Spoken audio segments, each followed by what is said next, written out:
Hello दोस्तों, welcome to GK GS zone.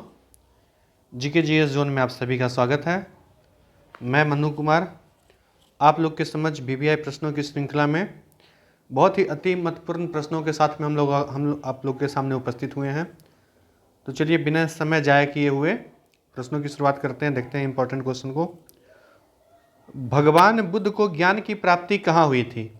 जो भगवान बुद्ध हैं उनको ज्ञान की प्राप्ति बोध गया, फल्गु नदी के किनारे, जिसे निरंजना नदी के नाम से भी जानते हैं, हुई थी। नेक्स्ट है, आर्य समाज की स्थापना किसने किया था? तो जो आर्य समाज के संस्थापक हैं स्वामी दयानंद सरस्वती हैं। आर्य समाज के संस्थापक कौन है? तो स्वामी दयानंद सरस्वती। नेक्स्ट है, पंजाबी भाषा की लिपि कौन सी है? पंजाबी भाषा किस लिपि में लिखी जाती है?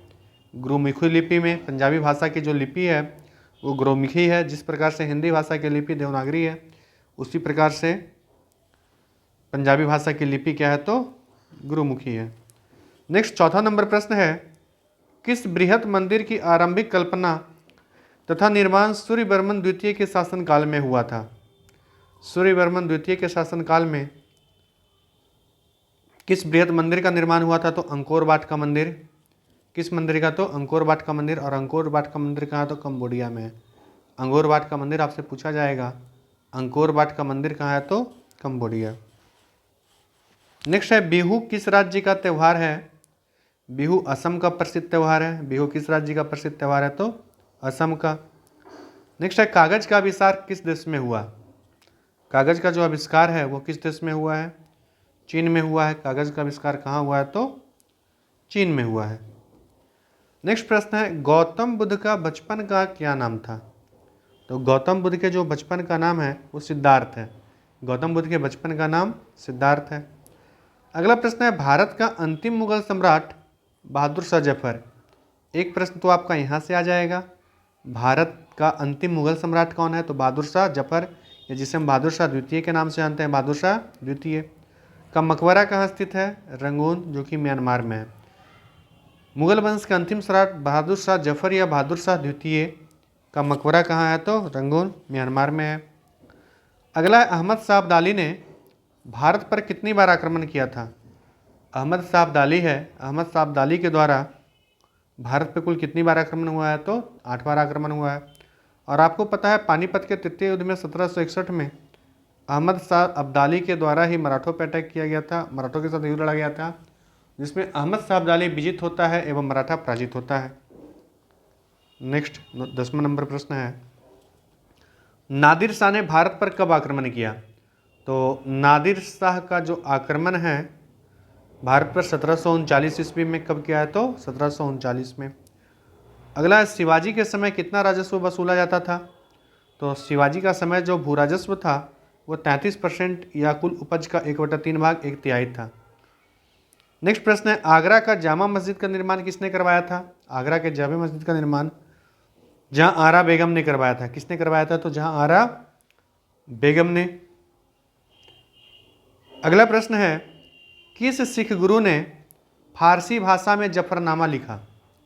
सिखों के वह कौन से गुरु हैं जो फारसी भाषा में जफरनामा लिखे हैं? तो गुरु गोविंद सिंह है। कौन है? तो गुरु गोविंद सिंह। नेक्स्ट है, गुरु नानक का जीवन परिचय किस सिख गुरु ने लिखा है? गुरु नानक का जीवन परिचय गुरु अर्जुन देव ने लिखा है। गुरु नानक का जीवन परिचय गुरु अर्जुन देव ने। अगला है, औरंगजेब के शासनकाल में बंगाल का नवाब कौन था? तो औरंगजेब का जो शासनकाल में बंगाल का नवाब है मुर्शिद कुली खान थे। औरंगजेब के शासनकाल में बंगाल का नवाब कौन था? तो मुर्शिद कुली खान। अगला है, शिवाजी की मृत्यु कब हुई है? तो शिवाजी की मृत्यु 22 अप्रैल 1680 को हुई है। शिवाजी की मृत्यु कब हुई है? 22 अप्रैल 1680 को। अगला प्रश्न है, औरंगजेब ने बीबी का मकबरा का निर्माण कब करवाया था?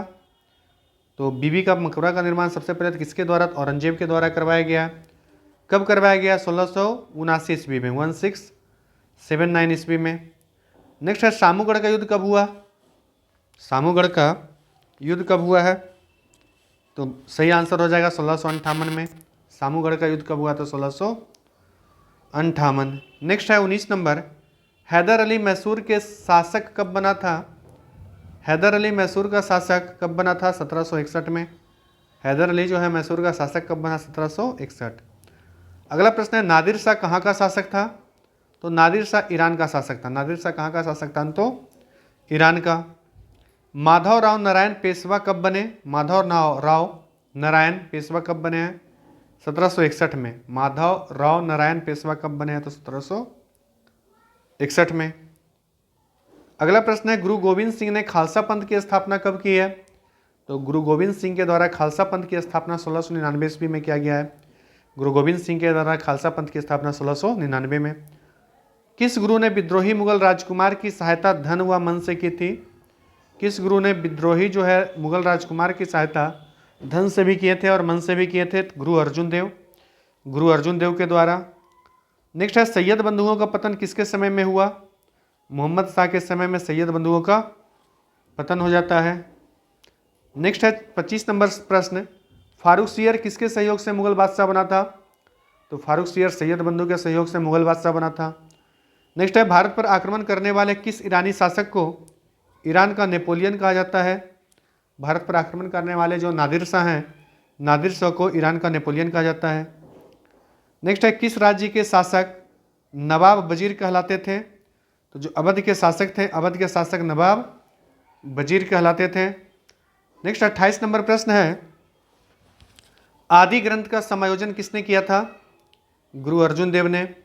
आदि ग्रंथ का समायोजन किसने किया था? गुरु अर्जुन देव ने।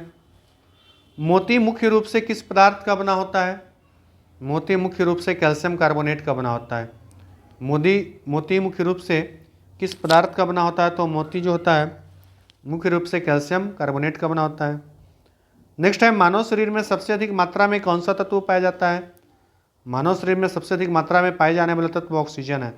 मानव शरीर में सबसे अधिक मात्रा में पाए जाने वाला तत्व ऑक्सीजन है। नेक्स्ट है किस प्रकार के उत्तक शरीर के सुरक्षा कवच का कार्य करते हैं? तो एपिथेलियम उत्तक जो होते हैं शरीर में सुरक्षा कवच का रूप में काम करते हैं। किस वैज्ञानिक ने सर्वप्रथम बर्फ को दो टुकड़ों को आपस में घिसकर पिघला दिया था? तो डेवी जो वैज्ञानिक है वो बर्फ का दो टुकड़ा लेकर के आपस में घिसे और उसे पिघला दिए थे। नेक्स्ट है सबसे अधिक तीव्रता की ध्वनि कौन उत्पन्न करता है? तो सबसे अधिक तीव्रता की ध्वनि उत्पन्न करता है वो बाघ करता है। कौन करता है? तो बाघ करता है। नेक्स्ट है प्रश्न 34 नंबर, सूर्यग्रहण के समय सूर्य का कौन सा भाग दिखाई देता है? तो जब सूर्यग्रहण लगता है उस समय पे सूर्य का क्रीट भाग दिखाई करता है। जो भाग दिखाई पड़ता है उसे क्रीट कहा जाता है। टाइपराइटर या फिर जिसको हम टंकन मशीन के नाम से जानते हैं के आविष्कारक कौन है? सोल्स हैं। टाइपराइटर या टंकन मशीन के आविष्कारक कौन है? तो सोल्स हैं। सिरका को लैटिन भाषा में क्या कहा जाता है? एसिटम कहा जाता है। सिरका को लैटिन भाषा में क्या कहा जाता है? एसिटम कहा जाता है। नेक्स्ट है 37 नंबर प्रश्न, कपड़ों से जंग के धब्बे हटाने के लिए किसका प्रयोग किया जाता है? कपड़ा से जो जंग लग जाता है उस दाग धब्बे को हटाने के लिए किसका प्रयोग करते हैं? तो ऑक्जेलिक एसिड का करते हैं। कपड़ों से लगे हुए जंग को हटाने के लिए ऑक्जेलिक एसिड का प्रयोग करते हैं। गन्ने में लाल सड़न रोग किसके कारण उत्पन्न होता है? तो जो गन्ना में लाल सड़न रोग उत्पन्न होता है वो कवक द्वारा होता है। किसके द्वारा? तो कवक के द्वारा। अगला है आम का वनस्पतिक नाम क्या है? आम का वैज्ञानिक नाम क्या है? मैग्नीफेरा इंडिका है। आम का वैज्ञानिक नाम मैग्नीफेरा इंडिका है। नेक्स्ट है कॉफ़ी पाउडर के साथ मिलाया जाने वाला चिकोरी चूर्ण किससे प्राप्त होता है? तो जो कॉफ़ी पाउडर के साथ चिकोरी चूर्ण मिलाया जाता है वो जड़ों से प्राप्त होता है। सूर्योदय का देश किसे कहा जाता है? सूर्योदय का देश जापान को कहा जाता है। बांग्लादेश की राजधानी कहाँ है? बांग्लादेश की राजधानी ढाका है। बांग्लादेश की राजधानी कहाँ है? तो ढाका। नेक्स्ट है रिक्शा सबसे पहले किस देश में चली थी? जापान में। रिक्शा सबसे पहले किस देश में चला था? तो जापान में। नेक्स्ट है वानखेड़े स्टेडियम कहाँ है? किस देश में वानखेड़े स्टेडियम? तो वानखेड़े स्टेडियम मुंबई में। वानखेड़े स्टेडियम कहाँ? तो मुंबई में।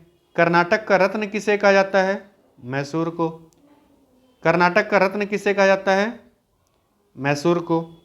अगला प्रश्न है वह कौन सा प्रथम सुल्तान था जिसने इक्ता के बदले सिपाहियों को वेतन देना प्रारंभ किया? अलाउद्दीन खिलजी। वह कौन सा पहला सुल्तान था जो इक्ता के बदले सिपाहियों को वेतन देना प्रारंभ किया? अलाउद्दीन खिलजी। जैन धर्म बौद्ध धर्म दोनों ही किस में विश्वास करते हैं? तो कर्म और पुनर्जन्म के सिद्धांत में। जैन और बौद्ध धर्म दोनों किस में विश्वास करते हैं? कर्म और पुनर्जन्म के सिद्धांत में। अगला, छत्रपति शिवाजी का राज्याभिषेक वाला पंडित जो गंगा भट्ट थे, कहाँ के निवासी थे? जो शिवाजी का राज्याभिषेक जो करवाए थे पंडित गंगा भट्ट, वो कहाँ के निवासी थे? तो बनारस के निवासी थे। नेक्स्ट प्रश्न है, लाल कुंवर नाम की वेश्या किस मुगल शासक के राजकाज में अति प्रभावशील थी? तो बहादुर शाह के कार्यकाल में। लाल कुंवर नाम की वेश्या किस मुगल के राजकाज में अति प्रभावशील थी? तो बहादुर शाह के। नेक्स्ट है, किस सिख गुरु पर खुसरो को जहांगीर के विरुद्ध विद्रोह में सहायता करने पर आरोप लगाया गया था? सिखों के कौन से गुरु थे जो जहांगीर का पुत्र है खुसरो, वो जहांगीर के विरुद्ध में सहायता प्रदान करने का आरोप लगाया था, उन्हें फांसी की सजा दे दी थी? तो गुरु अर्जुन देव को। नेक्स्ट है, पतंजलि द्वारा लिखा गया महाभाष्य निम्नलिखित में से किस पुस्तक पर लिखा गया टीका है? अष्टाध्यायी। तो पतंजलि द्वारा लिखा गया पुस्तक है महाभाष्य, वो किस पुस्तक पर लिखा गया टीका है? तो अष्टाध्यायी। और आखिरी प्रश्न है, दादा साहब फाल्के पुरस्कार किस मंत्रालय की ओर से दिया जाता है? तो जो दादा साहब फाल्के पुरस्कार है सूचना और प्रसारण मंत्रालय की तरफ से दिया जाता है। दादा साहब फाल्के पुरस्कार सूचना एवं प्रसारण मंत्रालय के तरफ से दिया जाता है। इस प्रकार से हम लोगों ने महत्वपूर्ण प्रश्नों की श्रृंखला को आज यहीं पे समाप्त करते हैं। जय हिंद, जय भारत।